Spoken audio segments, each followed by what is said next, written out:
안녕하세요, 라뮤나입니다. 오늘은 바로 5월 10일부터 11일까지 미국과 중국이 관세에 대해서 협상을 시작하였고, 이 협상에 대해서 12일 긍정적인 모습을 보여주면서 증시는 환호를 하고 있는 중에 있습니다. 무려 미국 대중 관세에 대해서는 145%에서 30%로 낮추었으며, 중국 대미 관세는 125%에서 10%로 확 낮아졌기 때문에 시장은 환호를 한 것이었는데요.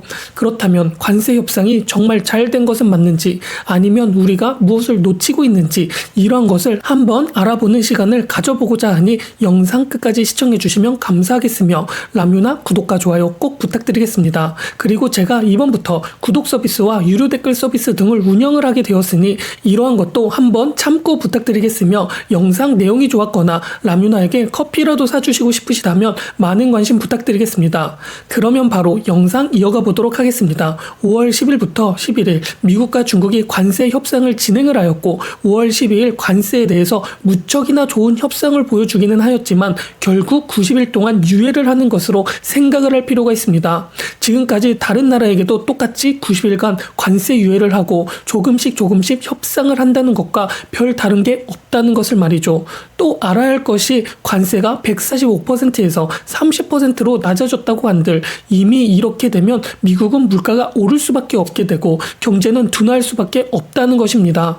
연준에서 스태그플레이션을 이미 예상을 하고 있는 것도 이러한 이유 때문이며, 관세가 이렇게 정해졌다 한들 물가는 어떤 식으로 흘러갈지 아직 불확실성 요소는 남아있게 되는 것입니다. 물론 지금 145% 이렇게 무모하게 관세가 매겨진 것보다는 협상을 통하여 30%까지 하락을 했기 때문에 이전보다는 좋아진 상황이 맞기는 하지만, 시장에서는 과연 정말 145%를 그대로 할까? 라고 생각을 하는 사람들이 많았고, 145%를 그대로 한다고 생각하는 사람들은 없었기 때문에 아마 선반영이 전부 다 되어버린 시장이 될 것입니다.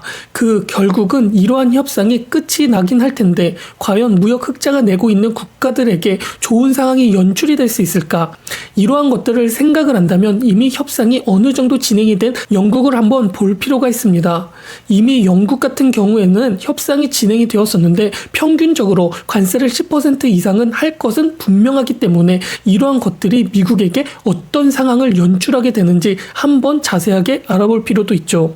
일단 이런 것을 알 필요가 있습니다. 트럼프가 관세를 145%에서 30%로 낮추기는 했지만 이렇게 낮춘 것도 결국은 높다는 것입니다. 또 이 30%는 유예 기간이기 때문에 더 높아질 가능성이 높기도 한 것이기도 말이죠. 트럼프가 유예 기간 동안 협상이 잘 안 되면 145%는 아님에도 불구하고 이보다는 더 높게 관세를 높이겠다고 말도 했으며, 또 이 30%에 초점을 맞춰서 이 현 상황에 대입을 하면서 이 경제 상황을 보게 된다면, 일단 지금 145% 이전 바이든 정부 때는 대략 평균적으로 20% 정도의 관세가 부과가 되었었습니다. 그러한 상황에서 코로나 때 돈을 풀기 시작을 하였고, 그 돈으로 증시의 유동성이 붙어 증시가 상승을 경험하기도 하고 물가가 무척이나 많이 오르는 상황이 펼쳐졌지만, 이러한 상황에서 관세가 145%로 트럼프가 폭등을 시켜 증시는 어느 정도 조정 아닌 종정이 찾아왔으며, 30%로 한다고 하자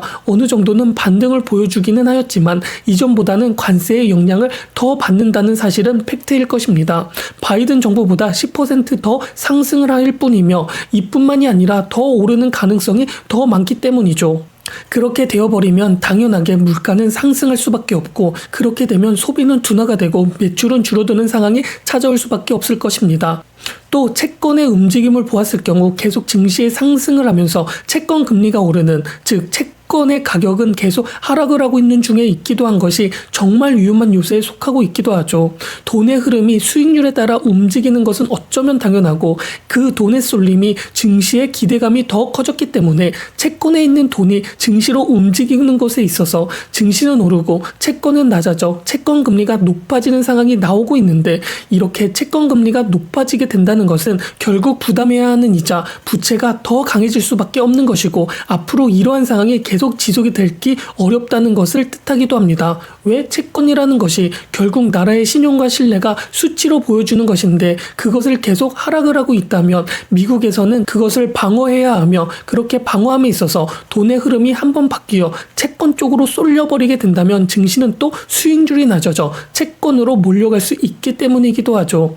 또한 이번 관세 사태로 인하여 미국이 얻은 것이 그렇게 많지 않다는 것입니다. 트럼프가 자신 있게 관세 전쟁을 시작을 하였고 이 관세 전쟁이 시작이 되자 증시는 관세로 인하여 인플레이션이 급격하게 올라가고 있어 경기 침체가 올 수 있다고 판단을 하고 이에 보답을 하듯 급격하게 증시는 폭락을 경험하기도 했습니다. 하지만 이 관세 전쟁으로 증시만 하락을 한 것이 아닌 채권도 마찬가지로 하락을 하게 되어버리면서 트럼프는 장기 채권이 급락을 하게 되자 급하게 관세를 철회하는 모습을 보여주면서 또 이 상황에서 일본이나 중국이나 다른 나라들이 미국 채권을 이용하여 미국에게 위협을 하고 있는 모습을 보여주기도 하면서 미국도 생각보다 취약한 상황이 펼쳐졌구나 증명을 하였고 이러한 것을 트럼프는 본인이 언론으로 주식을 사라는 등 관세 전쟁을 할 당시에는 미국의 해방의 날이라고 떠들면서 자랑을 했지만 이러한 것들이 무색하게 유예, 철회 이러한 모습을 보여주었기 때문에 미국도 좋지 않은 모습을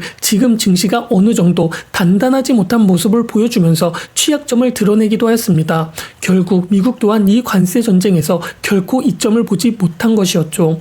또한 이러한 상황에 금값이 계속 치솟고 있으며 경기가 침체가 될지 안 될지 알려주고 있는 구리의 가격 또한 급락을 경험하고 지금은 조금 안정된 모습을 보여주고 있기도 합니다.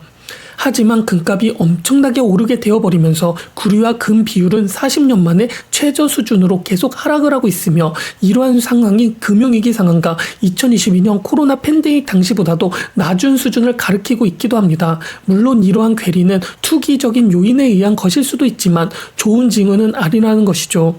금과 구리 같은 원자재의 경우에는 어떻게 보면 경기가 좋지 않을 경우에 오르고 내리는 모습을 하고 있는 습성을 가지고 있어 미국의 채권 금리와 밀접한 관계를 보일 수도 있는데 전통적으로 미국의 장기 채권과 구리와 금의 비율이 어긋나기 시작을 하게 된다면 좋지 않은 흐름이 나타났었습니다. 지금 이러한 상황이 연출이 되고 있고 말이죠.